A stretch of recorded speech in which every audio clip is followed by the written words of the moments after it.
Bonjour à toutes et à tous, bienvenue à la première webconférence du second cycle à destination du public revitalisation des centres-villes et des centres-bourgs. Donc, je suis Corinne Babodou, chargée de mission revitalisation à Pays Quartier Nouvelle-Aquitaine. Et je suis accompagnée de ma collègue Laurine Brun, chargée de mission sur l'inclusion numérique, également à Pays Quartier Nouvelle-Aquitaine. Bonjour Laurine. Bonjour Colline, bonjour à tous. Pour permettre un échange fluide des échanges, on va rappeler quelques règles d'ordre technique. Donc, vos micros sont coupés. Vous ne pouvez pas intervenir oralement. Vous avez donc le chat pour discuter et l'onglet questions qui se trouve juste en bas à droite de votre écran pour poser les questions aux intervenants. Des questions que nous, on relèvera et qu'on posera en fin de cycle, en fin de session.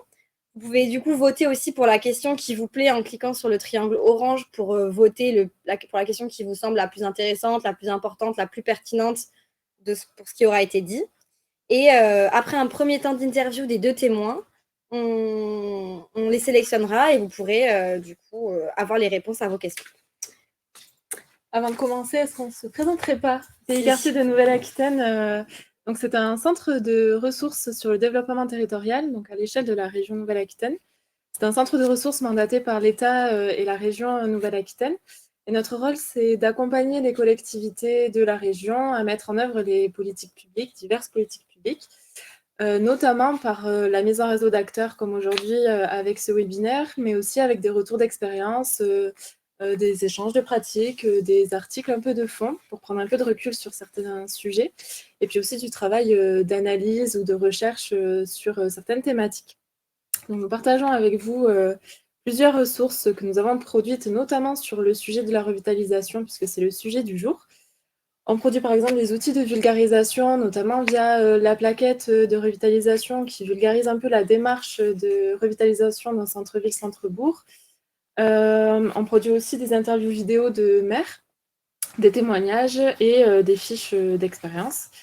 N'hésitez pas d'ailleurs à vous rendre sur notre site internet de Pays Quartier Nouvelle-Aquitaine et notamment sur la page dédiée à la revitalisation pour retrouver toutes ces productions et ces ressources.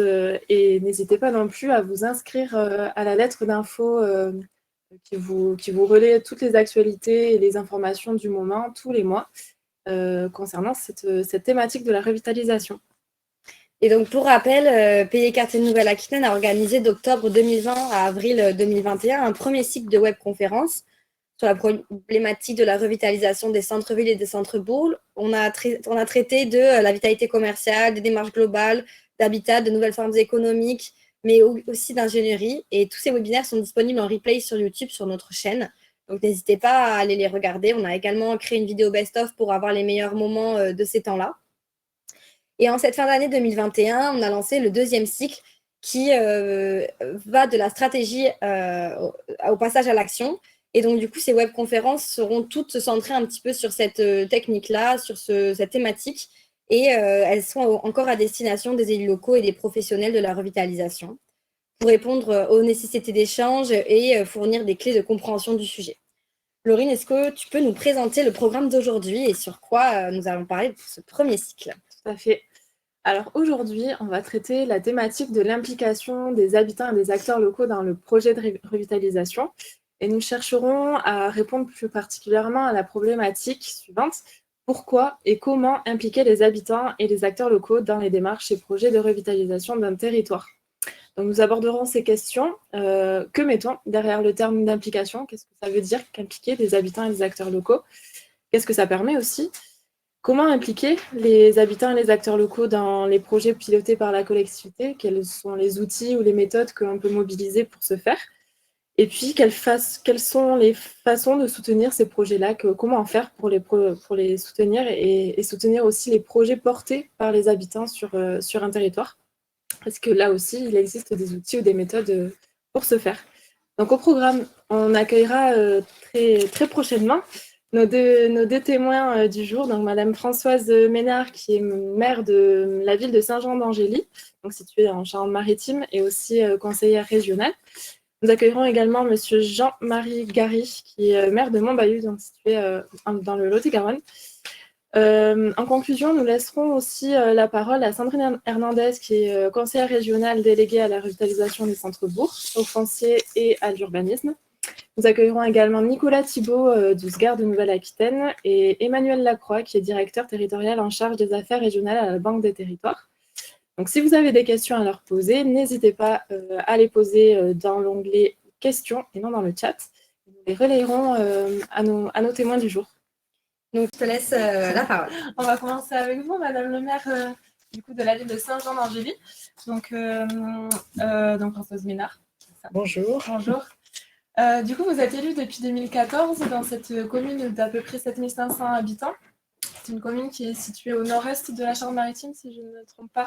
Absolument. Donc, elle n'est pas sur le littoral, elle est sur la Saintonge, qui est la partie verte de la Charente-Maritime, dont l'emblème est la mouette bleue et la mouette verte. Donc, nous sommes dans la mouette verte.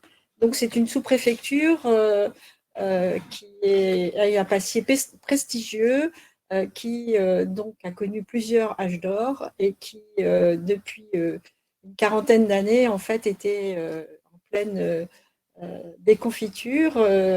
C'est un peu le sens de mon engagement pour cette ville qui est très jolie, où il fait extrêmement bon vivre, parce que en 2014, la ville était en faillite, l'hôpital était en faillite, il y avait une vacance d'environ 25% commerciale, une vacance des logements de plus de 30%, et une économie en berne. Donc, les Angériens, les habitants de Saint-Jean-d'Angély, étaient un peu résignés à mourir et du coup, ne faisaient plus rien. Donc, l'objectif de moi-même, ça a été de dire Hélas, vous m'entendez ? il faut redevenir fier de ce que l'on est et il faut reprendre son destin en main. Et donc, j'ai été élue en 2014. Voilà. Et du coup, pourquoi vous avez choisi et souhaité impliquer les habitants dans le projet de la commune? Pourquoi vous avez fait ce choix-là? Alors, d'abord, nous, on avait deux axes très forts. C'était le développement économique d'emplois productifs, parce qu'il fallait, si on veut rapprocher les salariés de leur lieu de travail, il faut remettre des entreprises de production dans les villes-centres. Et puis, le deuxième, c'était la culture, qu'elle soit patrimoniale ou vivante. Il faut travailler l'attractivité d'une ville. Et quand vous avez une ville, un cœur de ville historique qui est complètement abandonné, ça ne fait pas envie. Donc, on s'est retroussé les manches et on a été lauréat donc, en 2015 de l'appel à projet revitalisation des centres-bourgs, et qui nous a permis d'avoir un chargé de mission financé pendant 3 ans et 2 études, une patrimoniale et une commerciale, donc financées à 80%. Et donc, on a commencé par des assises en fait, du centre-ville, donc en plusieurs ateliers, avec donc, le cabinet cible et stratégie, qui nous ont permis à la fois d'avoir un travail de réflexion collective, et puis de donner envie aux gens de faire, de reprendre le coup du projet, de l'enthousiasme, de redevenir fiers de ce qu'ils sont. Et c'est aussi un des piliers de mon action, c'est s'appuyer sur les acteurs, les compétences, les richesses des acteurs locaux. Donc, il y a les assises, mais il y a aussi tout l'accompagnement qu'on fait au quotidien avec nos techniciens, nos élus. C'est aussi des échanges par Facebook, via Messenger. Je reçois, je ne sais pas, 10-15 messages par jour. C'est la proximité avec les gens, c'est d'aller au match de rugby, rencontrer les chefs d'entreprise, c'est d'être très présent et d'avoir ce lien de confiance qui fait que les gens finissent par y croire. Et puis, c'est aussi les projets qu'on porte et qui réussissent. Et là, on est sur un projet de station thermale qui avance et qui a vraiment redonné la fierté aux Angériens. Et puis, on a aussi traité déjà un certain nombre de friches. Et ça, c'est très important. C'est-à-dire que on avait une salle de spectacle qui était fermée depuis 15 ans, qui a brûlé un mois après mon élection en 2014, et qu'on a reconstruit en salle de spectacle en préservant la façade art déco.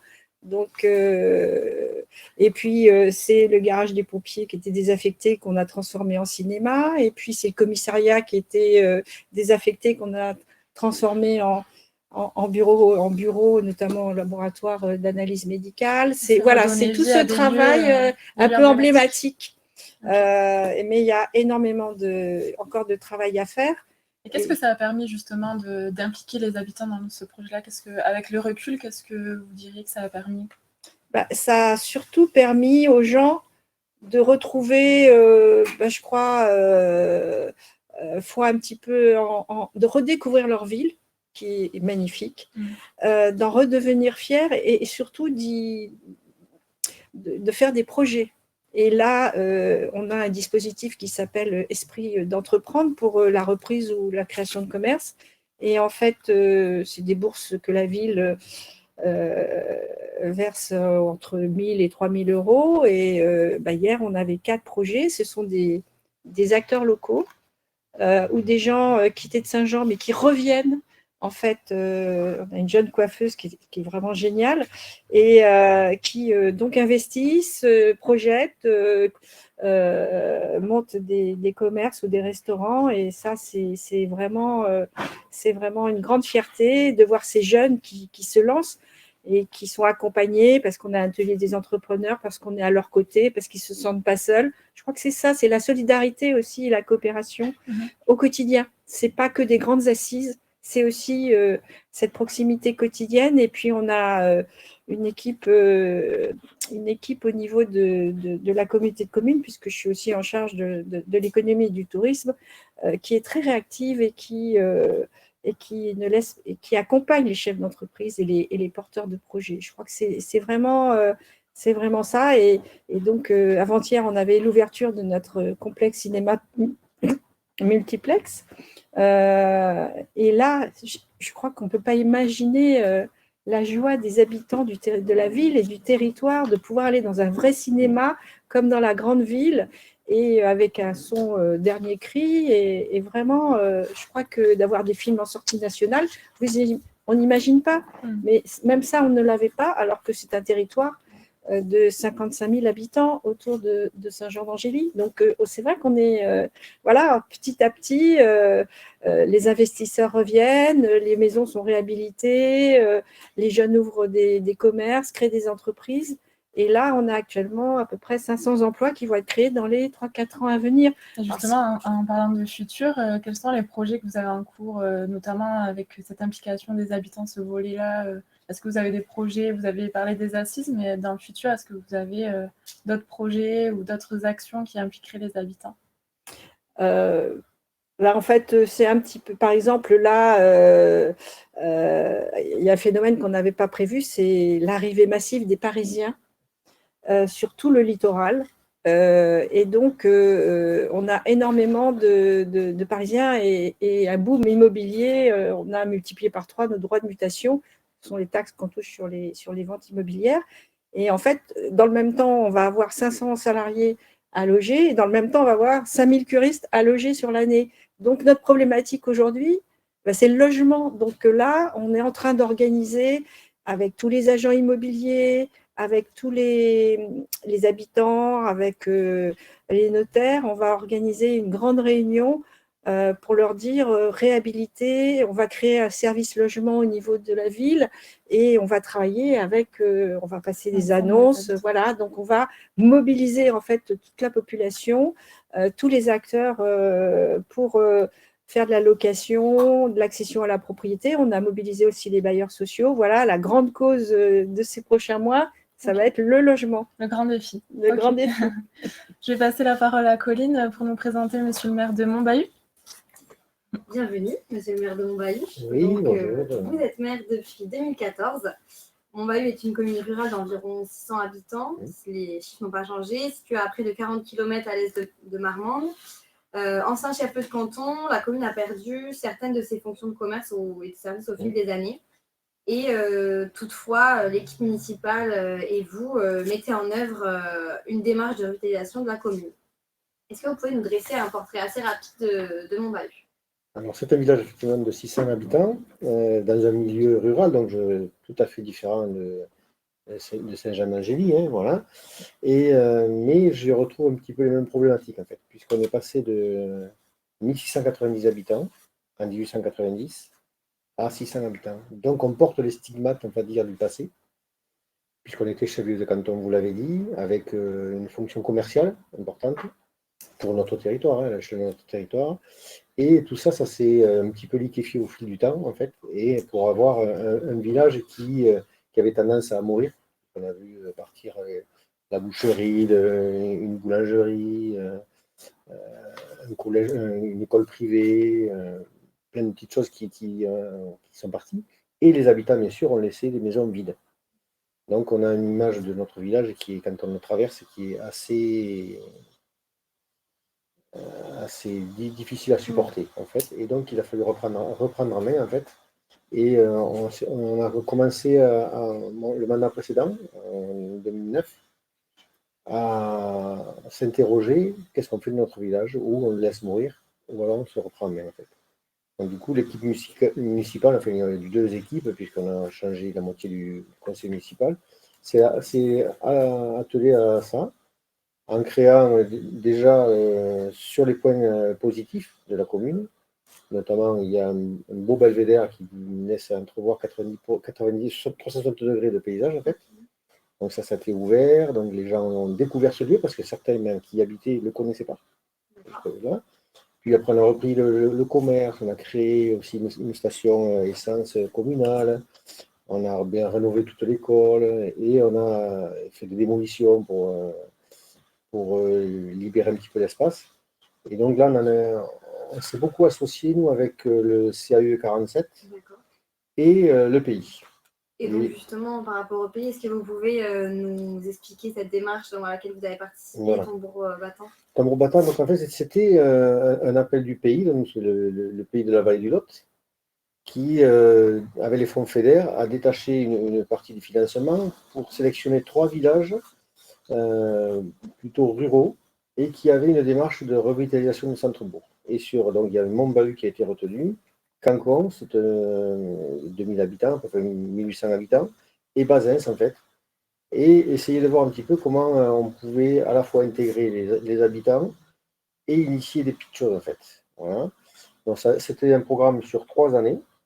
Et nous, à Montbahut, en fait, on a accueilli les deuxièmes années de l'école d'architecture de Bordeaux, les étudiants qui sont venus une semaine pour pour interroger les habitants et leur faire prendre connaissance des avantages et des points positifs et négatifs du village.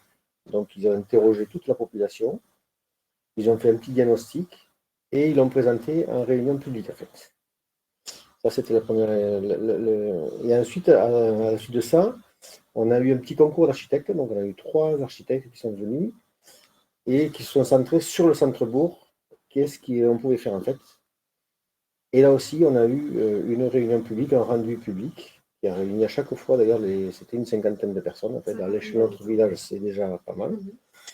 Et donc là, on est maintenant dans l'opérationnel.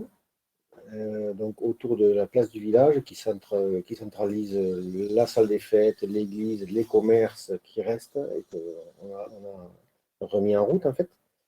Et on retravaille un petit peu le centre-bourg pour lui donner autre chose que du minéral en fait. Voilà, et vous pouvez nous parler un petit peu justement avec les habitants, ce que vous avez fait, comment vous les avez impliqués, qu'est-ce que ça a donné, qu'est-ce que ça a permis? Oui. Alors, l'implication des habitants, c'est venu effectivement par les étudiants, en fait, puisqu'on a vu que les gens ils posaient beaucoup de questions, en fait, et les étudiants étaient, eux, dans une vue très large de l'évolution du village, en fait, avec des projets qui avaient été classés comme pouvant se réaliser immédiatement, à plus ou moins long terme, en fait. Voilà. Parce qu'il y avait des choses, effectivement, qui, à l'échelle de notre village, nous paraissaient un petit peu plus compliquées. Mais ça a éveillé un petit peu des idées et cet échange-là était très, très productif en fait. Donc en fait, ensuite, on s'est rendu compte qu'en fait, le fait de parler d'espace public, il faut changer les habitudes qui datent de 100 ans en fait. Et donc là, il faut à tout prix impliquer les habitants. Parce qu'effectivement, dès qu'on parle de sens de circulation, de la place de la voiture, même en milieu rural, c'est des sujets hyper sensibles. Et si on n'a pas une adhésion, ça devient compliqué. La dernière réunion publique a été assez compliquée puisqu'on était en phase de présentation du projet quasi définitif avec notre cabinet d'architecte. Et on a vu arriver, on va dire, surtout à cette réunion-là, des gens qui étaient encore dans le négatif, quoi, en fait.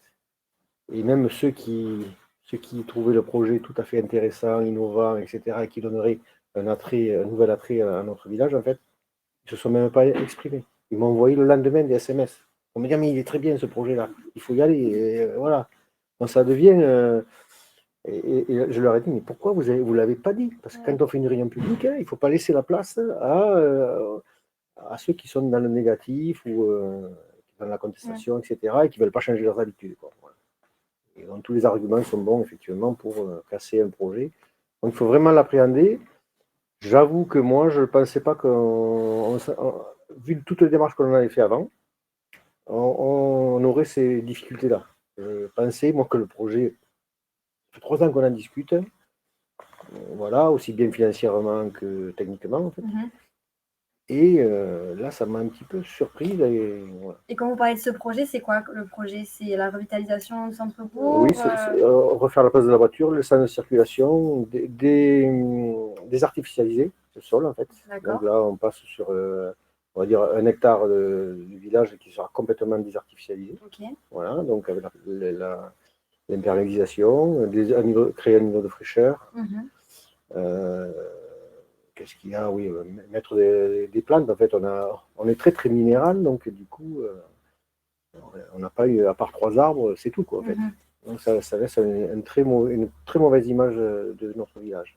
Et au-delà des réunions publiques, je sais que vous avez fait quand même des projets ou en tout cas les habitants participaient vraiment à la revitalisation du centre-bourg. Est-ce que vous pouvez nous expliquer? Alors c'est vrai qu'aussi, effectivement, vous faites bien de me le dire, heureusement on avait échangé un petit peu avant. On a fait dans le cadre de Tambour Battant, en fait, on a mené un chantier participatif pour repeindre des volets. Parce que bon, effectivement, on a des bâtiments qui sont privés, mais qui sont abandonnés, certains. Donc, et en fait, on a à la fois découvert la peinture à l'ocre, c'est des peintures naturelles, en fait, et on avait demandé l'autorisation aux propriétaires de peindre ces volets-là. Il y a une centaine de participants, et c'était à la fois une découverte d'un chantier, mais aussi un moment festif, où il y avait un repas, de la musique, etc. Et c'était un échange très très intéressant. On avait la moitié des participants étaient de la commune et la moitié du pays, on va dire. Voilà. Donc du coup, c'était et ça fait voir aussi que derrière les volets clos, en fait, il y a des choses qui sont intéressantes. En fait. Ça, c'est important. Je l'ai vu aussi un petit peu par ailleurs, parce que bon, moi, avec le pays, j'ai fait partie des échanges entre 5 pays différents. Là. Donc, et dans le Morvan, on est allé voir un petit peu ce qu'ils avaient fait par rapport à la revitalisation des centres-bourgs. Et effectivement, on a entendu parler d'ouvrir les volets. Ils ont fait un village, ils ont ouvert, tout était ouvert sur un week-end en fait. Et ils invitaient la population à venir voir. Et ils avaient fait des esquisses en 3D de ce que pouvait devenir le lieu en fait. Aussi bien les lieux commerciaux que d'habitation en fait. Je trouvais que c'était très intéressant. Et justement, qu'est-ce que ça permet, cette participation? Les habitants, ils redécouvrent leur centre-bourg, ça fait venir d'autres personnes, ça attire, ça donne envie de s'investir? Oui, moi je pense que de toute façon, dès qu'on initie quelque chose, et qu'on est dans le positif, le tout c'est d'être dans le positif. On fait bouger les choses en fait. Voilà. Alors c'est vrai qu'on avait démarré, bon nous on avait un petit commerce qui est en train de fermer, on l'a repris à notre compte en fait, du coup ça a créé 3 emplois. Donc on redevient dynamique. À l'échelle de notre village, effectivement, je pense qu'on n'aura pas 3 commerces comme ça, c'est pas possible dans notre village, adapté. Et tout ça, c'est un petit peu ce que dit ma collègue, en fait, quand on initie quelque chose, en fait, il y a toujours de nouveaux projets qui arrivent, en fait, et c'est bien vu par la population, en fait. Ok. Et est-ce que, dernière petite question, pour la suite, vous avez prévu de continuer dans cette dynamique-là, en toujours consultant, faisant participer les habitants, peut-être aller encore plus loin Alors, on s'était dit d'ailleurs, suite au chantier participatif, qu'on referait cette formule-là. Bon, là, la situation, c'est un petit peu compliquée. Mais bon, on a déjà fait un atelier de création de décoration de Noël en bois, qui a très, très bien marché. On était une vingtaine. Bon, les conseillers et quelques habitants ont fait deux journées de travail d'intérêt général pour la collectivité, en fait. Voilà, donc c'est toujours un petit peu sur le même principe. Et déjà, nous rejoignent pour ouvrir un chemin, pour nettoyer un coin de rue ou un bâtiment. Et je pense que ça, on va le continuer, effectivement. Et c'est né un petit peu de toute cette démarche-là, un petit peu de consultation des habitants. Voilà. Donc, on a eu la chance aussi d'avoir une association qui s'est créée suite à ça. Ça s'appelle Mon Bahut pour tous. Donc, voilà, qui est justement pour fédérer et créer des activités pour tout le monde, qui soient culturelles. Et, donc, du coup, c'est ça. Il y a un certain dynamisme qui a été créé, qui surgit un petit peu de toutes ces démarches-là. D'accord, très bien. Ben, merci beaucoup, monsieur le Voilà, maire, madame merci. le maire. Laurine, je pense qu'on peut passer maintenant à la conférence qui était censée être introductive de Laurent Trijoulet, mais du coup qui permettra de revenir sur ce qui a été dit. Je répète, n'hésitez pas à poser vos questions si vous en avez. Laurent Trijoulet, du coup, je vous invite à enlever à désactiver votre micro. C'est ainsi, je vous prie d'en excuser. Alors, on m'a demandé effectivement sur votre invitation, et je vous en remercie, de pouvoir introduire, mais ça ne sera plus une introduction, ça sera la poursuite des échanges brillamment illustrés par nos deux acteurs. Vous m'entendez? On vous entend très bien, on vous voit très bien, on voit le diaporama, c'est super. Les Très aléas bien. du direct.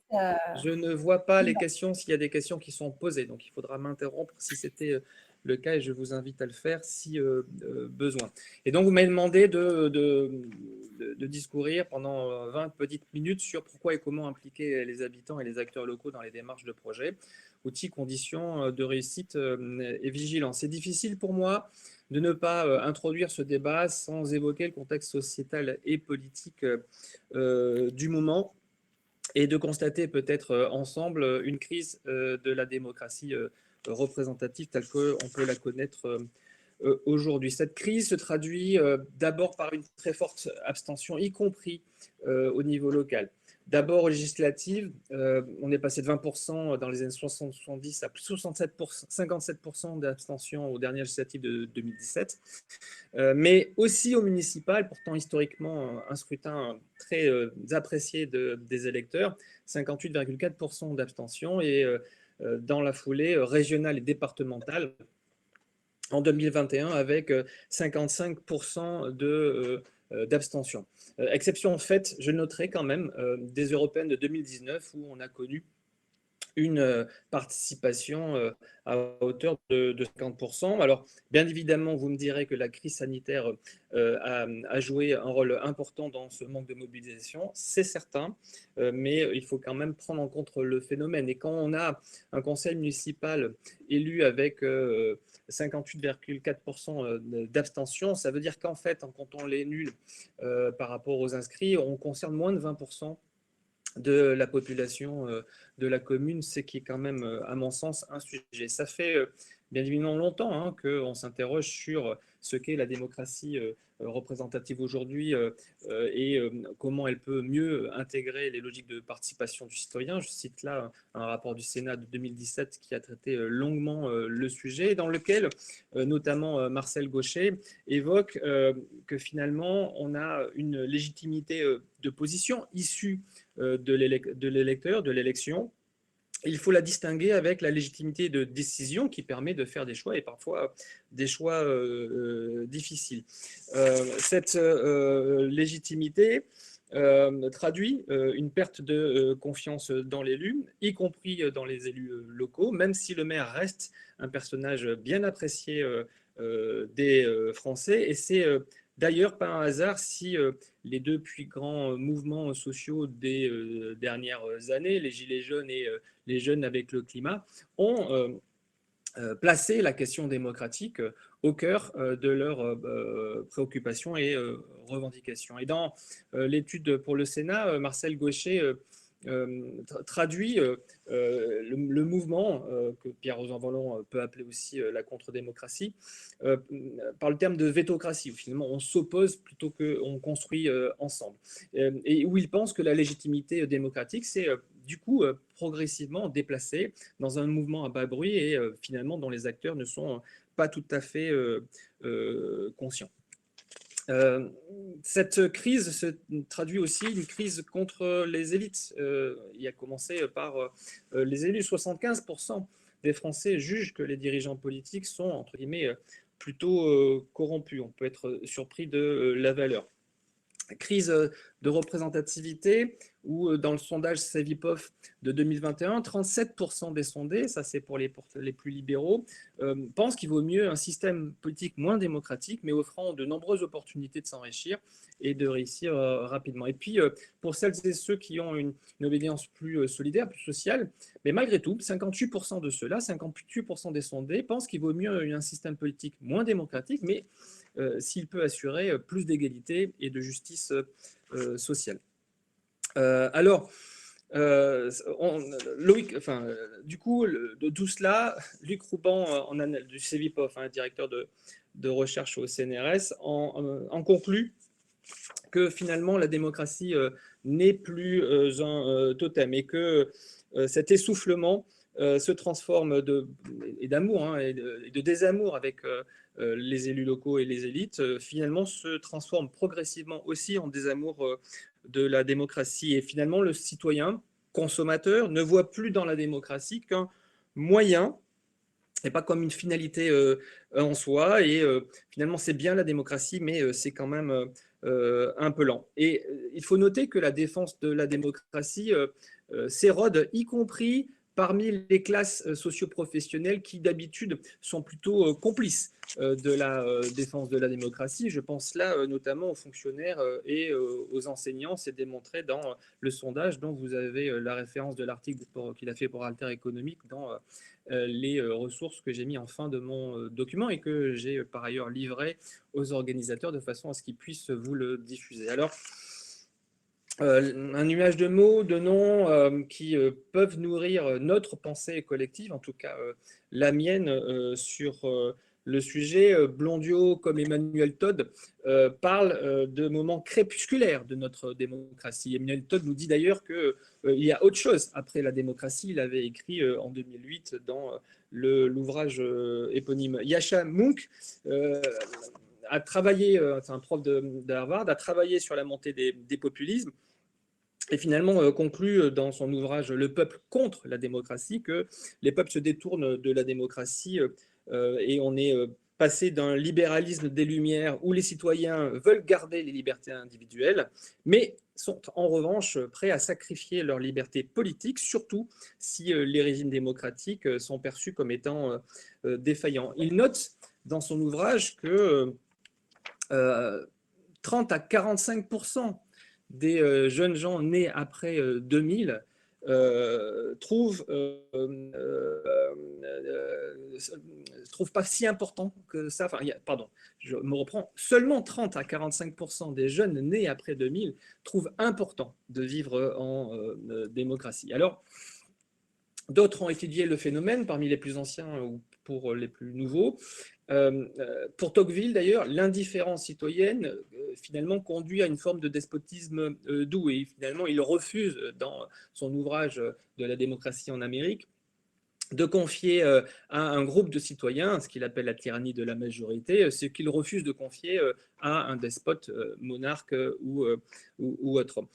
Et Blondiot nous dit que finalement, dans une société qui forme aujourd'hui plus de consommateurs que de citoyens, on bascule progressivement dans une démocratie dite d'opinion. Il conteste le fait que la somme des opinions puisse faire à terme l'intérêt général. Je vous renvoie à la lecture La fabrique de l'opinion de Loïc Blondiot, une histoire sociale des sondages, fait en 96, ou à l'excellente émission de France Culture, Les chemins de la philosophie, la série qu'ils ont fait, l'opinion a presque toujours raison. Il y a donc, dans la question qui est posée pour moi, un double enjeu.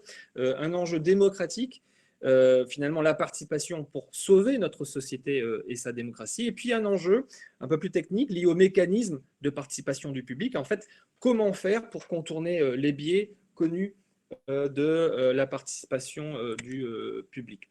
Les enjeux de la participation du citoyen, donc, on peut les résumer comme objectif de donner un avenir à la démocratie. Et finalement, Tocqueville comme Blondiot ont à peu près la même solution. C'est-à-dire pour contourner les biais de la démocratie représentative ou de l'évolution de la démocratie représentative dans nos sociétés modernes, il faut un engagement constant et puissant du citoyen. Et Blondiot promeut non pas d'ailleurs la démocratie participative, mais la démocratie délibérative. Il souhaite qu'on puisse asseoir la légitimité et la qualité de la décision sur le débat, la capacité de tous les acteurs à discuter, à délibérer de la meilleure solution possible. Alors, peut-être faut-il qu'on s'entende quelques instants sur ce que peuvent être les finalités de l'association du public à la décision politique ou au projet local. Évidemment, peut-être on sera d'accord pour déterminer que oui, il y a un enjeu un objectif de sensibilisation du public. Oui, souvent, on pense que par la participation du citoyen, on va être en capacité d'améliorer la qualité de la décision, notamment parce qu'on va être en capacité d'inclure l'expertise d'usage du participant, du citoyen, du riverain, de l'usager. Ça permet aussi de diversifier les points de vue et peut-être s'écarter parfois de l'aphorisme du débat politique ou de l'expertise technique des sachants. Ça permet aussi, bien sûr, une appropriation du projet et des politiques publiques par le citoyen. Et puis, pourquoi pas, rêvons un peu ensemble. Ça peut avoir comme enjeu ou comme objectif de réconcilier finalement les citoyens avec la politique et notamment la politique locale. Peut-être très très rapidement s'entendre sur les mots avec l'échelle de Sherry-Einstein dans les années 70 où elle classe les différentes démarches plus ou moins intégrées de la participation du citoyen, de la manipulation jusqu'au contrôle total ou à la délégation de pouvoir aux citoyens et en passant par les mots qu'on a plus l'habitude de connaître, c'est-à-dire information, consultation et participation. Voilà les 4 étapes qu'on a plus l'habitude de voir ensemble. Hein. On distingue bien ce qu'est l'information, de ce qu'est la consultation. La consultation, vous êtes tous en tête, hein, l'enquête publique en fait partie des premiers outils. La démarche de concertation qui permet d'associer les citoyens à une démarche, à une procédure. On a d'ailleurs des éléments dans les cadres de projets de renouvellement urbain ou de documents d'urbanisme, des éléments obligatoires à associer avant qu'on arrête les options essentielles du projet, jusqu'à la logique de co-construction, ce que d'autres appellent la démocratie de construction, justement. Je ne déploie pas mon propos là du tout, je n'en ai pas le temps pour votre bonheur, mais n'oublions pas que la concertation en matière d'urbanisme et d'environnement a un droit qui s'applique et donc en fonction du projet, en fonction de ce que vous portez en termes de démarche participative, ça doit la plupart du temps s'insérer dans le code de l'urbanisme et dans le code de l'environnement. Je vous invite à une certaine vigilance évidemment pour ne pas que votre démarche in fine trouve un écueil puissant dans une inégalité, une irrégularité possible du fait de ne pas avoir respecté le droit afférent. Alors, pour arriver un peu plus dans le concret, bien cadrer quelques règles et plutôt en commençant par quelques conseils. D'abord, je vous invite à circonscrire le périmètre du sujet mis en débat, c'est-à-dire qu'est-ce qui est inclus, qu'est-ce qui est exclu, ce qui pourra évoluer, qu'est-ce qui est intangible en revanche, Le risque étant derrière, soit que la démarche vous échappe à celles et ceux qui lancent, notamment maîtres d'ouvrage public, soit au contraire qu'elle frustre ces participants. Donc, j'insiste, bien savoir déjà vous, et bien le partager, bien le faire connaître de ce qui est réellement en débat. Autre difficulté plus fine, c'est là, définir le meilleur niveau de concertation, c'est-à-dire qui participe. Ce sont les électeurs, ce sont les riverains, ce sont les usagers, ce sont les touristes, ce sont les contribuables, ce sont les jeunes, les personnes âgées, les sportifs. Et puis, quel périmètre géographique vous comprenez dans votre critère de participation en lien avec le thème précédent. Vous avez aujourd'hui une foultitude d'outils. Certains sont adaptés plus ou moins en fonction de ce que vous voulez faire. Donc, il va falloir les choisir avec pertinence, les comprendre, savoir comment on peut les animer, les utiliser pour qu'ils servent véritablement le débat citoyen. Dans tous les cas, il vous faudra communiquer clairement en amont, pendant et puis après. J'insiste sur aussi le après. Et puis, je me permets d'insister particulièrement sur le fait que ça nécessite de mobiliser une ingénierie adaptée. On a l'habitude en France d'avoir une ingénierie très développée sur la maîtrise d'œuvre, sur la façon de faire, sur la capacité à penser un projet de territoire. Savoir et pouvoir associer le citoyen dans nos démarches construites, c'est une technicité à part entière. Et donc, soit vous pouvez vous appuyer sur des partenaires, soit vous avez le choix ou les moyens de solliciter un prestataire, soit vous avez la capacité de solliciter un agent qui va venir, plutôt expert, mais évidemment, qui va venir vous aider dans la démarche à conduire. Quelques vigilances aussi. Le TLM, c'est toujours les mêmes, c'est-à-dire que vous avez, pour celles et ceux qui pratiquent la démarche, souvent l'habitude de finalement croiser les mêmes personnes. Donc, il faut déployer des stratégies qui permettent d'intéresser une majorité, enfin pas une majorité, mais en tout cas la plus grande partie du citoyen possible, en essayant d'éviter les écueils, que ce soit toujours les mêmes qui viennent s'exprimer et donc qui soient in fine prescripteurs. Quelques vigilances aussi sur le panel et le tirage au sort, parce que c'est très employé maintenant, notamment dans les jurys citoyens. Attention, on ne sait pas tout le temps bien faire le tirage au sort. Le tirage au sort n'est pas forcément parfaitement adapté à la question de la représentativité des citoyens. Donc, c'est un outil dont on peut difficilement se passer en fonction de ce que l'on veut faire comme démarche participative, mais il faut parfois savoir le contrarier de façon à en diminuer les écueils. Quelques vigilances aussi sur le fait qu'il faut avoir une certaine dextérité sur la capacité à être médiateur et à gérer les conflits potentiels. Conflits entre participants, entre citoyens, mais aussi conflits potentiels entre le citoyen, le riverain, l'usager, et puis peut-être la commune ou l'intercommunalité qui lance la démarche. Je vous invite aussi d'éviter de participer ou d'être complice d'une mise en scène entre le maire magicien fournisseur et le citoyen finalement client, parce que cette mise en scène-là, elle ne va pas provoquer une discussion de co-construction de la reconnaissance du sujet et de l'élaboration des solutions possibles en réponse. Elle va placer le citoyen en démarche de client en disant finalement j'ai délégué la fonction au maire ou à l'autorité de tutelle, c'est à lui de trouver les solutions, qu'est-ce que vous en dites? Il faut avoir une capacité à aller au-devant du citoyen sans être dans cette posture-là, en tout cas selon moi. Vigilance sur, j'insiste puissamment, le respect de la promesse. Une fois que vous avez donné votre parole sur ce que vous mettez en débat, essayez de la tenir jusqu'au bout. Tant pis si ça vous amène à finalement renoncer à quelque chose que vous aviez en tête. Sinon, ça va abîmer un peu plus la relation à terme du citoyen avec la chose publique et la chose politique. Et puis, avoir une juste place de l'intelligence collective. Si j'ai le temps, je vais le développer juste après. Respect des promesses et ménager les déceptions.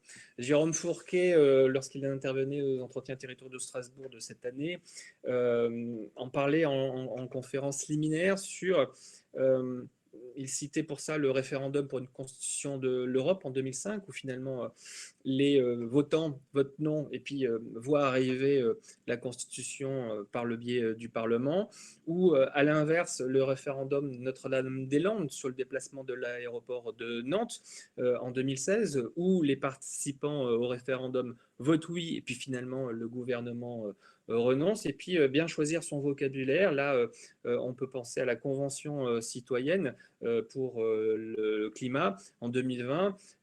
Formidable outil, bien fait, bien réalisé de participation et d'association du citoyen à la résolution, à l'ébauche de solutions pour un problème complexe.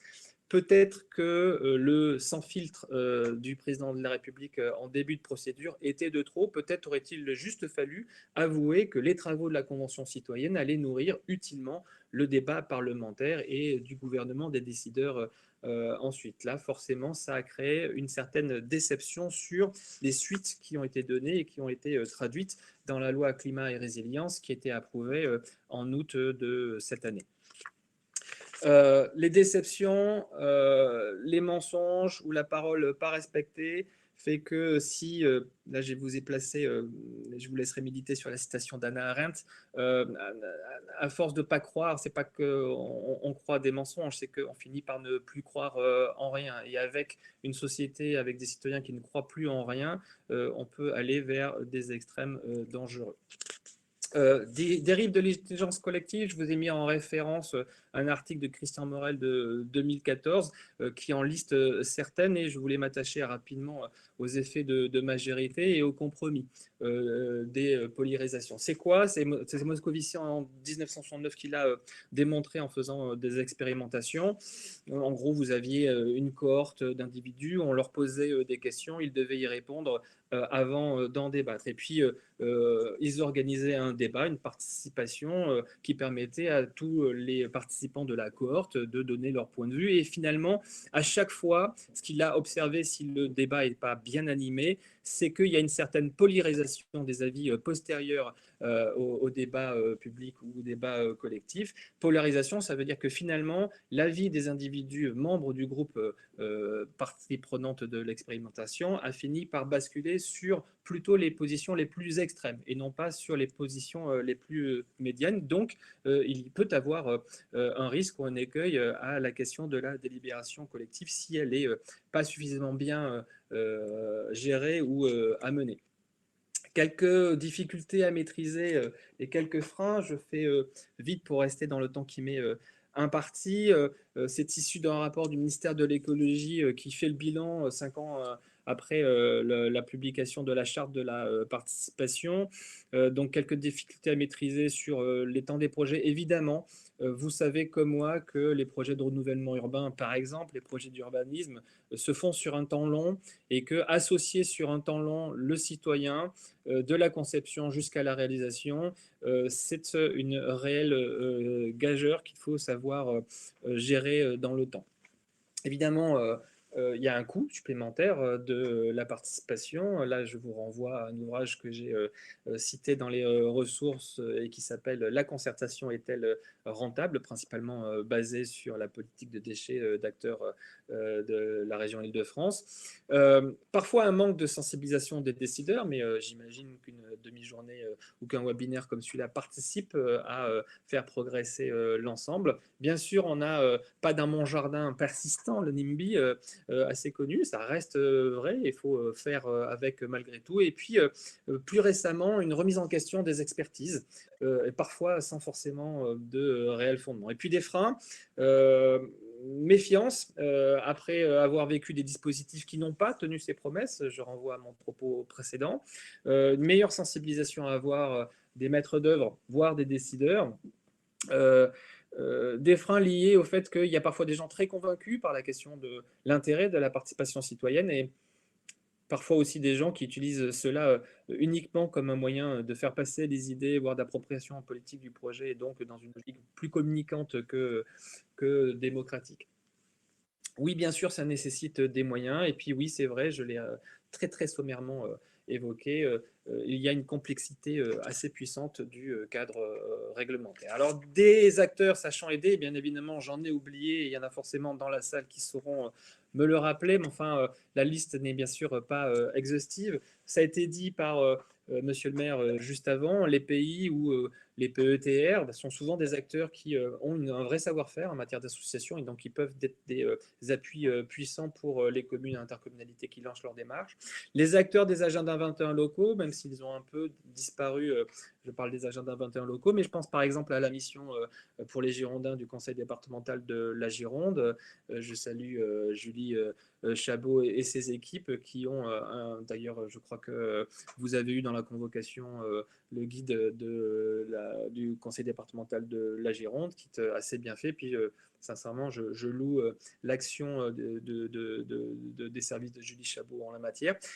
Pour les communes ou les territoires qui ont la chance de participer à une expérience parc naturel régional, il y a là aussi souvent une expertise, une expérience en matière de participation et d'association du citoyen aux enjeux locaux. N'hésitez pas à aller vers eux. Ça a été dit par Madame le maire. Là, pour le coup, me semble-t-il, les SAE peuvent être des aides puissants. Les agences départementales, lorsqu'elles existent. PQNA, je ne pouvais pas ne pas le citer ce matin. La CNDP, la Commission nationale de débat public, sur son site internet, a beaucoup de ressources. C'est un organisme que moi je regarde beaucoup. Ils sont assez innovants en matière d'outils de démarche de participation citoyenne au-delà des démarches réglementaires. Et puis pour finir, la NCT ou la Banque des territoires, mais je sais qu'ils interviennent ultérieurement. Des ressources à mobiliser, alors évidemment la charte de participation du public, différents guides de l'ADEME, de la Fondation pour la nature et l'homme, pour le guide de la Gazette aussi fait avec démocratie ouverte. Bref, ce sont des éléments, je pense que le guide de l'ADEME notamment est assez bien fait. Et puis, par exemple, celui de FNH, Fondation pour la nature et l'homme, hein, sommairement, il décrit en 16 fiches différents outils et en quoi ils sont adaptés, en quoi ils sont énergivores ou pas, et vous aider, puis avec une fiche technique qui vous dit ce que c'est et comment le mettre en œuvre. C'est à mon sens des outils assez intéressants, relativement sommaires, mais assez intéressants pour lancer les démarches. D'autres outils parmi ceux-là, hein, le dialogue 3D, utilisé par exemple pour le prolongement de la ligne de métro de Toulouse, hein, ça répond à la question de quels enjeux périmétriques, géographiques. Et donc on va s'attacher à regarder ce qui se passe à l'îlot, regarder ce qui se passe au niveau d'un grand ensemble de la métropole, et puis plus largement au niveau de la métropole, c'est-à-dire qu'on va faire un dialogue citoyen à l'intérieur de 3 périmètres géographiques différents. Le World Café est très utilisé, moi j'utilise beaucoup, permet avec un animateur de faire tourner des participants en petits groupes pour qu'ils puissent générer, puis on peut capitaliser au fil du temps sur les informations et les avis donnés. Le forum ouvert, qui est une démarche très, là pour le coup, ouverte, c'est un peu comme le Barcamp, qui permet aux participants, après une information, de venir et puis de discuter de ce qui doit être mis en débat avant de partir en atelier. Démarche que j'apprécie beaucoup, la question du jury citoyen qui a été déployée par la Convention citoyenne aussi. On a un exemple récent dans les Landes, même si ça a amené malgré tout à l'arrêt, je crois, du projet, où on va convoquer des citoyens plusieurs samedis d'affilée en leur présentant des avis contradictoires, des avis d'expertise. Ils peuvent poser des questions et ça va amener à ce que Loïc Blondiot chérit, c'est-à-dire une délibération et des recommandations adressées aux décideurs publics.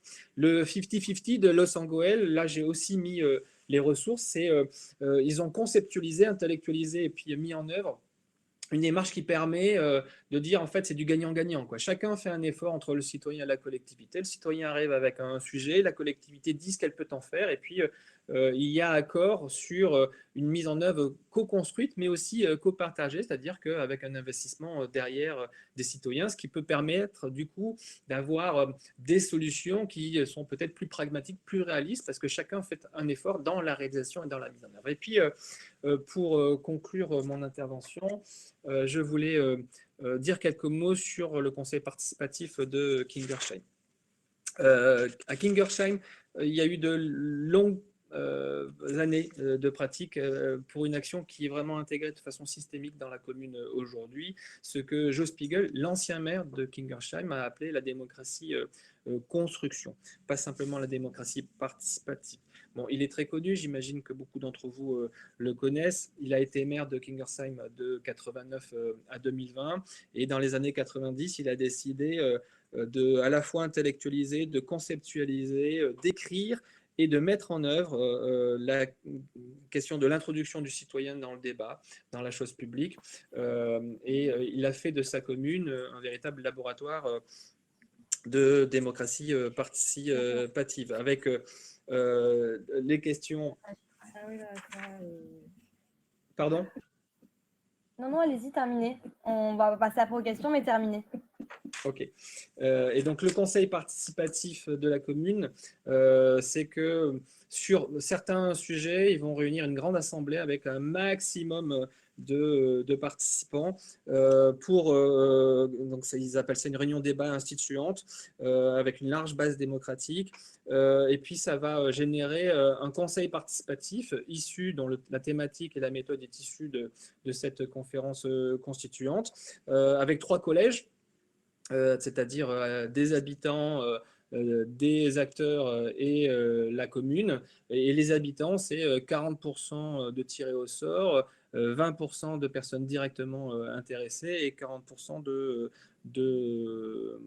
volontaires.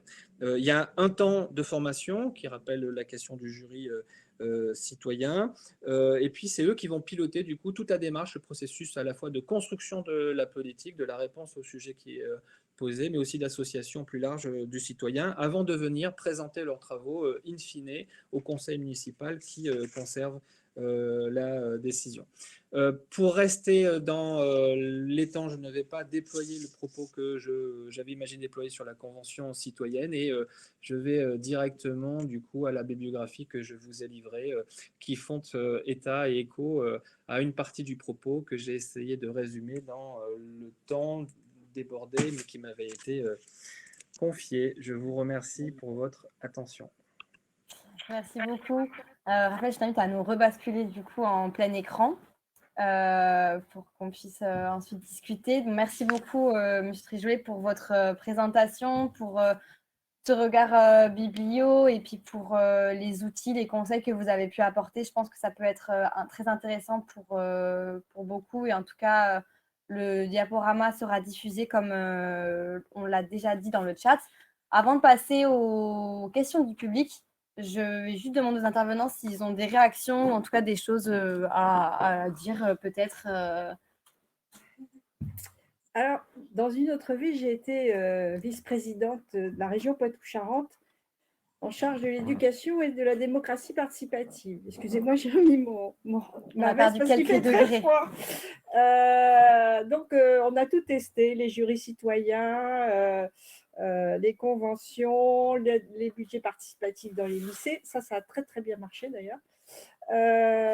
Et donc, quand j'ai été élue maire en 2014, bien évidemment, j'ai mis en place un certain nombre de tous ces outils. On avait même mis un budget participatif de quartier, on avait mis des réunions participatives pour faire faire des propositions aux habitants. Et en fait, ça a été un échec. Donc, on est revenu à des choses beaucoup plus simples qui relèvent plus de la co-construction. On a un secteur associatif qui est très, très dynamique. Et en fait, d'abord, c'est construire un lien de confiance, c'est-à-dire qu'on fait ce qu'on dit, on dit ce qu'on fait aux habitants, parce que je crois que, comme vous l'avez dit, la question, c'est la confiance dans les élus. Quand ce lien de confiance est établi, c'est la co-construction. Je pense notamment, on était 3 élus de mon équipe à être présents à l'Assemblée générale des commerçants qui étaient un peu en difficulté. Et donc, ensemble, on a débattu pour savoir quelle était la meilleure stratégie, les actions à mettre en place, comment la commune pouvait aider, ce qui revient en fait de l'initiative des commerçants, comment nous, on peut accompagner le projet des commerçants.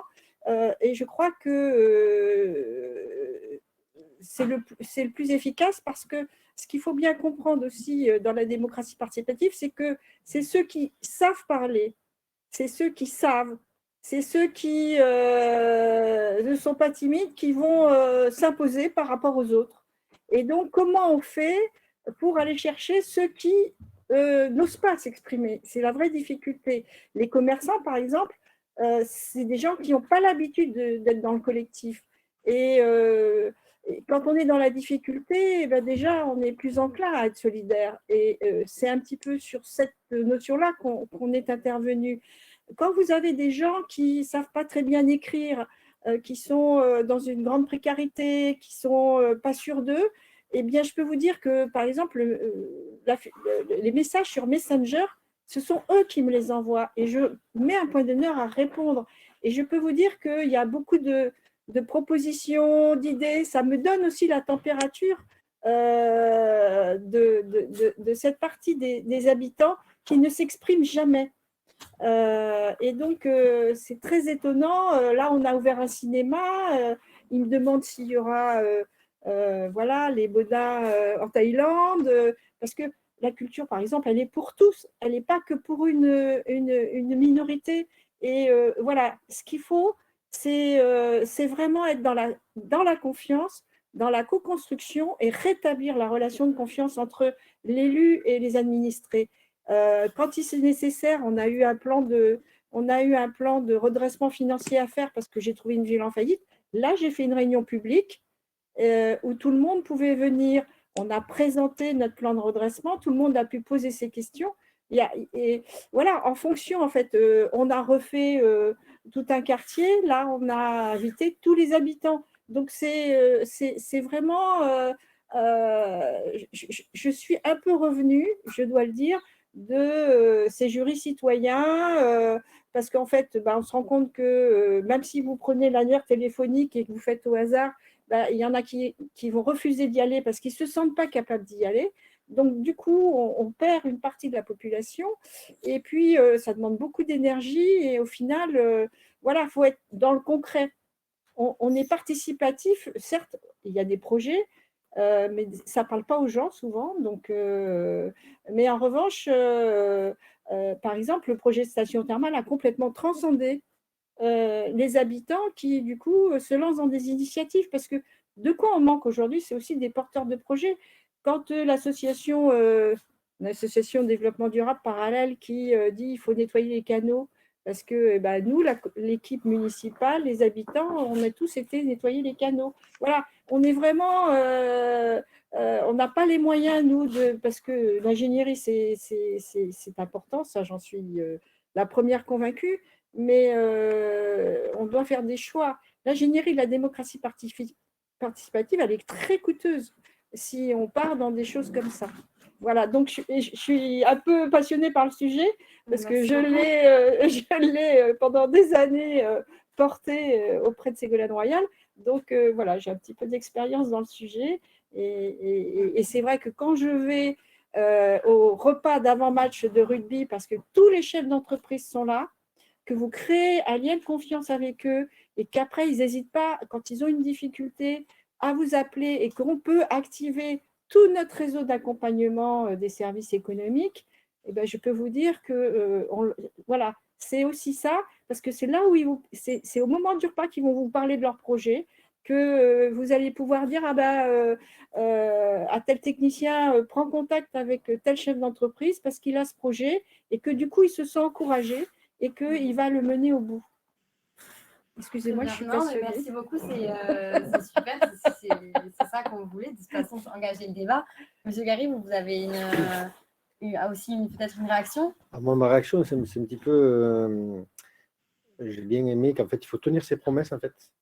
Ça, je pense que c'est effectivement important. Être à l'écoute et faire… Il n'y a pas de honte à faire évoluer le projet, en fait. Je ne sais pas, je sais qu'il y a des fois des politiques ou des collègues qui sont un peu braqués et qui veulent rien bouger. Je pense que le débriefing de toute consultation, de participation citoyenne est très important en fait. Le peu d'expérience que j'ai, j'en ai moins que ma collègue, mais le lendemain, je suis allé voir les uns les autres, on en a rediscuté. Des fois, il y a des mauvaises informations, ou, une incompréhension, et je pense que tout ça, c'est important de poursuivre la consultation. Et voilà, je pense que c'est ce que je retiens un petit peu. Voilà. Ok, très bien. On va passer tout de suite aux questions. On a encore quelques minutes, donc c'est super. On a une question donc, à laquelle vous avez déjà un petit peu répondu. Hein. Comment toucher, impliquer les administrés qu'on ne voit jamais, ni dans les animations, ni dans les démarches participatives? Vous l'avez déjà un petit peu expliqué avec votre propos. Si vous voulez aussi y répondre, et ensuite on donnera la parole à Laurent Trigoulet. Alors, moi, je m'appuie beaucoup sur les associations, effectivement. Donc, bon, c'est le comité des fêtes, l'association Mon Bahut pour tous, les parents d'élèves, l'association de théâtre, donc qui sont les anciens combattants et puis le troisième âge, et les présidents on retrouve toujours les mêmes chez nous, hein, mais c'est très important qu'ils soient associés en fait. Effectivement, il y a une partie des habitants qu'on ne voit jamais. On fait du porte-à-porte, on va les voir, effectivement, et puis venez voir ce qu'on fait. Ils ont entendu, on a entendu tel projet, il va se passer ça au centre du village, et il n'y aura plus rien, il n'y aura plus de parking. Eh non, non, non, non, non, c'est pas vrai, viens voir. Et puis on affiche sur l'espace public les avancées du projet, en fait. Voilà. Donc mais je suis un peu dubitatif pour aller récupérer tout le monde. Bah, c'est vrai que c'est compliqué. Donc, on travaille avec les associations caritatives. On essaye enfin, en tous les cas, ma conviction, c'est l'émancipation. Donc, c'est effectivement de leur permettre de raccrocher les wagons, c'est donc d'aller les chercher où ils sont, et on met en place voilà, tous ces réseaux de solidarité qui permettent de trouver une voiture, de trouver un travail, de trouver une activité, enfin, et à la fin, de rendre sa dignité et donc de le rendre acteur. Parce que tant qu'il n'a pas sa dignité, il ne sera pas acteur. Donc, nous, on est, je ne l'ai peut-être pas précisé, mais Saint-Jean-d'Angély, c'est la ville-centre d'un territoire rural qui fait partie de cette France périphérique. Dans cette France qui devient de plus en plus métropolitaine, où les salariés sont de plus en plus éloignés de leur domicile pour des raisons financières. Donc, nous, ce qu'on dit, c'est que voilà, il faut remettre de l'emploi dans nos villes-centres, ramener des habitants, de la vie, parce qu'actuellement, dans notre France périphérique, c'est une France de relégation. Et donc, c'est encore plus compliqué. Voilà. Monsieur Trigoulet, est-ce que vous voulez réagir aussi à cette question sur faire participer tout le monde? Comment on fait? Je vais être d'accord sur un sujet, c'est que c'est compliqué, c'est difficile. Je vais être d'accord sur le fait que ces expériences-là, y compris par les plus motivés, sont jalonnées d'échecs. Je n'ai pas déployé quelle était mon expérience, si ce n'est expertise personnelle, mais à titre de fonctionnaire territorial en commune, interco, en parc naturel régional, j'ai mené quantité de démarches participatives. Et j'ai parfois eu un regard un peu circonspect sur si je pouvais vraiment me targuer d'avoir réussi à associer le public que je souhaitais associer. Donc oui, c'est pavé d'échecs. Ce que je pense surtout, c'est que c'est un mouvement de fond, et donc comme c'est un mouvement de fond, c'est un mouvement qui doit être patient. Joe Spiegel, il parle de slow démocratie, c'est-à-dire qu'on ne peut pas le faire avec une recette et en faisant un coup. Il faut que progressivement, on se donne les moyens de changer la relation qu'on peut avoir aux citoyens. Monsieur le maire le disait par rapport à certains de ses collègues. C'est aussi parfois accepter de changer le rôle du politique. On ne fait plus pour, mais on fait avec. On a un côte à côte productif. Et c'est plus le tout ou rien, ça devient le plus ou moins. Enfin bref, on est dans la nuance, on est là dans la participation parce qu'on a compris les enjeux. Comment, il y a pas mal de questions effectivement sur, mais comment va-t-on chercher celles et ceux qu'on ne voit pas ou celles et ceux, comme disait Madame le maire, qui de toute façon n'ont pas la capacité de prendre. Il y a à la fois une posture et il y a à la fois des outils. La posture, c'est en diffusant patiemment les choses et puis en allant chercher le citoyen. On va dire pied à pied, mais mois après mois, jour après jour, année après année, pour lui donner confiance dans le projet et dans l'importance qu'on peut donner à sa voix, puis l'intéresser aussi, parce que je pense que ce qui nous intéresse à nous, acteurs de la chose publique, c'est qu'on permette aux citoyens finalement de refaire le cheminement intellectuel que l'élu fait, que le décideur fait, que le chargé de mission fait, parce que c'est aussi comme ça qu'on peut arriver à comprendre la réalité des choses. De toute façon, le monde, il est complexe, et donc forcément, les réponses, elles sont complexes. Donc oui, je suis d'accord, c'est pas facile du tout de s'affranchir du toujours les mêmes ou d'aller chercher celles ou ceux qui n'ont pas l'habitude de venir participer à la chose publique. Et même avec les meilleures expériences, on voit bien que le progrès est lent, c'est pas à pas. Je citais Kingersheim tout à l'heure, c'est vraiment une commune qui a poussé les codes et les curseurs très loin. Au demeurant, on pourrait aussi avoir un regard critique. Les conseils participatifs pour une ville de 13 000 habitants en 10 ans, ça concerne un peu moins de 1000 habitants. Donc oui, c'est beaucoup. Et c'est capital dans la façon de faire les choses. Au demeurant, si on a un esprit ou un regard que quantitatif là-dessus, on peut se dire finalement, ce n'est que 1000 sur 13 000. Moi, je trouve que c'est assez remarquable, et donc ça permet au moins d'essayer de progresser en la matière. 3 petites minutes pour les questions aux intervenants. Monsieur Tréjoulet, on a une autre question pour vous, c'est y a-t-il un groupe de travail sur les questions d'implication avec les acteurs menant des recherches-actions dans ce domaine? Oui, il y en a. Il y en a, Si vous il y en avez a une plusieurs en idée. France, bien évidemment, quelles que soient les thématiques. Il y en a un qui est mené par mes collègues de l'Institut d'urbanisme en partenariat avec le PUCA et la commune du Porge, par exemple. Oui, oui. Alors moi, je ne suis pas un spécialiste de ces groupes de recherche action, mais oui, bien sûr, ça existe. Et puis, vous avez quand même maintenant une sacrée littérature qui permet de capitaliser sur les expériences. Je vous ai mis dans le...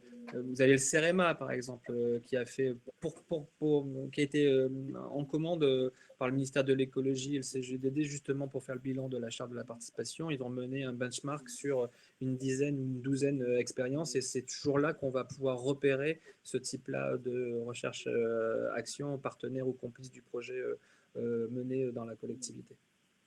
Peut-être que vous pouvez mettre ces informations dans le chat, ou en tout cas pour les partager aux participants. J'ai vu qu'il y avait une autre question pour Monsieur Gary sur le chantier participatif. Est-ce que vous avez été accompagné par quelqu'un dans l'animation? Alors, dans l'animation, on a travaillé avec le pays, la communauté des communes, le CAUE, et bien sûr les élus de la communauté de la commune, en fait. Et c'est ce partenariat qui a permis le chantier participatif. Et je veux juste rajouter pour le chantier participatif, on a vu arriver des gens qu'on n'avait jamais vus parce qu'ils sont venus avec leur qualité, parce qu'on était dans du concret. La personne qui sait peindre, qui a du matériel, qui sait décaper des volets, alors, ils sont venus, quoi, en fait. Et c'était une occasion justement d'avoir leur avis et de les intégrer, et je pense que ça les a valorisés aussi. Et c'était un très bon partage. Parce que c'est vrai que quand on fait de la concertation et que c'est plutôt des débats, il y a des gens qui sont plus faciles pour parler, qui parlent plus facilement, et ceux qui ont, on va dire, qui sont plus manuels, on ne les voit pas. Et à cette occasion-là, c'était important, et moi j'ai ressenti que ça avait fait plaisir à tout le monde. Est-ce qu'il y avait déjà une dynamique participative ou associative dans votre territoire qui était lancée, ou en fait ça s'est créé Je pense que ça fait une dizaine d'années qu'il y a une certaine dynamique par les associations. qui sont actives et les élus qui ont initié déjà des petits échanges avec la population, en fait. D'accord. Donc, c'était pas vierge, en fait, au départ. Ok. Et enfin, une dernière question qui rejoint un petit juste peu. répondre Oui, bien sûr, allez-y. sur la question des associations. Je pense que mon collègue, il est comme moi. Il veille à préserver les associations et il donne des moyens aux associations de fonctionner. Sur Saint-Jean-d'Angély, il y a plus de 200 associations. Et donc, on veille à, malgré toutes les difficultés financières, nous n'avons absolument pas réduit nos aides aux associations parce que pour nous, c'est la première forme de démocratie participative. Je vois actuellement, on travaille avec le club de canoë-kayak qui a décidé, pour valoriser les espaces naturels, de faire l'été, d'accueillir des touristes, de faire une activité touristique de descente de la Boutonne en canoë. Et on va en faire une base nautique qui à la fois va servir au club pendant l'année, mais à l'été aux touristes pour les accueillir. Et donc, c'est vraiment la co-construction. Comme disait mon collègue, la co-construction, c'est qu'on vient avec, on peut apporter ce qu'on est. Si on sait peindre, eh bien, on va pouvoir. Et je crois que c'est vraiment ça qui fait avancer le collectif. Enfin, moi, je crois beaucoup à la dynamique associative parce que tout le monde dit qu'il n'y a plus de bénévoles, il n'y a plus de bénévoles, mais on se rend compte qu'en fait, ça reste, en tous les cas, dans nos territoires ruraux, une très forte dynamique sur laquelle on peut s'appuyer. Si on n'a pas de corps intermédiaire, c'est très difficile de faire de la démocratie participative directe. C'est vrai qu'à travers ces associations, moi je ne suis pas très conseil de quartier parce que c'est toujours les mêmes. Les associations, c'est des sujets différents, des problématiques, des choix différents et donc du coup ça permet vraiment de toucher très largement la population. Et ça peut permettre de répondre à la question comment réussir à concerter les habitants non inscrits sur les listes électorales pour éviter de les mettre de côté. Ça peut aussi être des personnes en fait qui sont dans des associations, mais si elles ne le sont pas ou si c'est des personnes qui sont qui ne sont pas inscrites, est-ce que ça vous est déjà arrivé aussi? Est-ce que vous avez des solutions ou expérimenté en tout cas ce type de contraintes? Eh bien, avec les Restos du Cœur, on a une grosse activité cirque qui est portée par une association de programmation culturelle. Et donc, on a eu des cirques en résidence. Et en fait, ce sont l'atelier cuisine des Restos du Cœur qui ont fait la cuisine pour les gens du cirque pendant 3 semaines. Et ça a donné lieu à des échanges. Et ils ont fini par aller voir les spectacles de cirque. Et vous voyez, et c'est vraiment aussi ces coopérations entre différentes. C'est exactement le chantier participatif de Monsieur le maire. C'est aussi toutes ces actions que l'on mène de façon collective et transversale entre différents acteurs qui n'ont pas l'habitude de se rencontrer. Et ça permet du coup de recréer un dynamisme aussi général. En tout cas, je vous remercie. On ne va pas pouvoir répondre à la dernière question parce qu'on accueille maintenant nos derniers, enfin pour conclure en tout cas, l'État, la région et la Banque des Territoires. Je vous laisse quitter le plateau. Merci et à vous. on se retrouve tout de suite. Merci beaucoup. Et donc, du coup, j'appelle nos derniers intervenants, Sandrine Hernandez pour la région, Emmanuel Lac pour la Banque des Territoires et Nicolas Thibault pour le SGAR.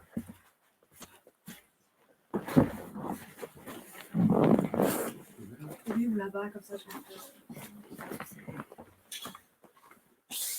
Alors, qui veut commencer pour revenir un petit peu pour conclure et en tout cas pour revenir sur ce qui vient d'être dit et parler aussi de ce que vous pouvez offrir à nos participants.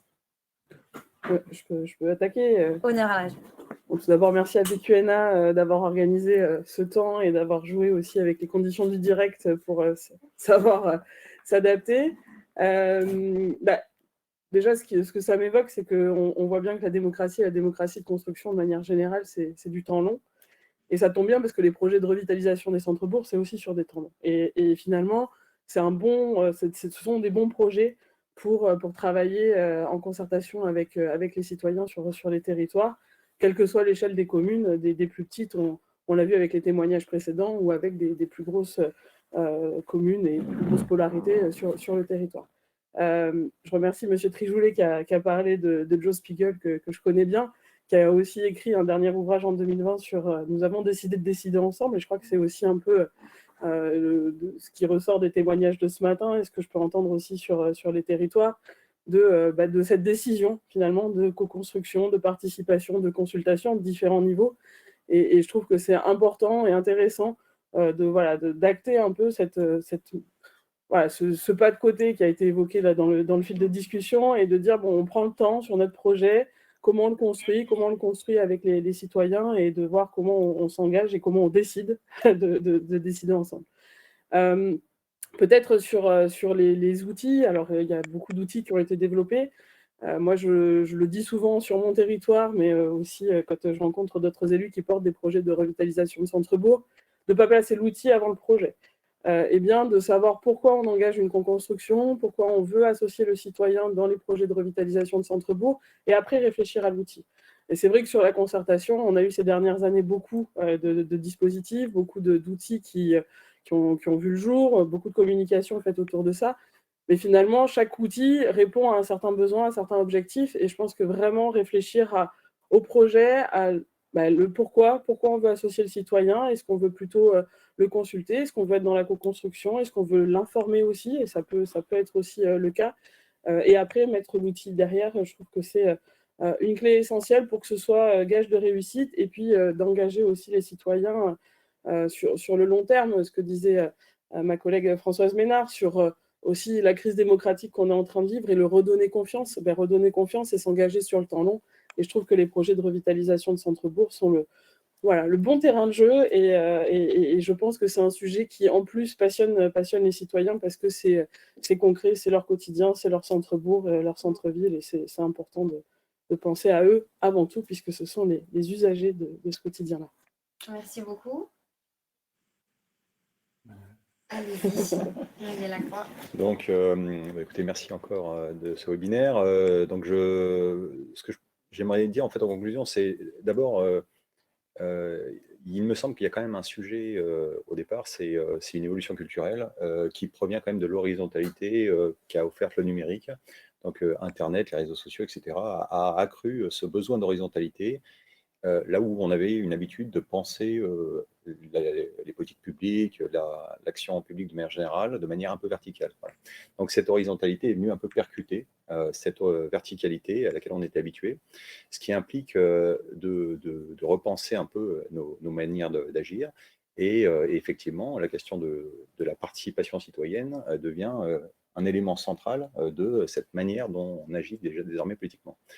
La question du pourquoi me paraît absolument essentiel, et avec quel objectif, parce qu'on a pu voir tout à l'heure qu'il y avait des discussions, tout le monde n'était pas forcément complètement en phase sur l'efficacité de telle ou telle manière d'agir, d'impliquer le citoyen.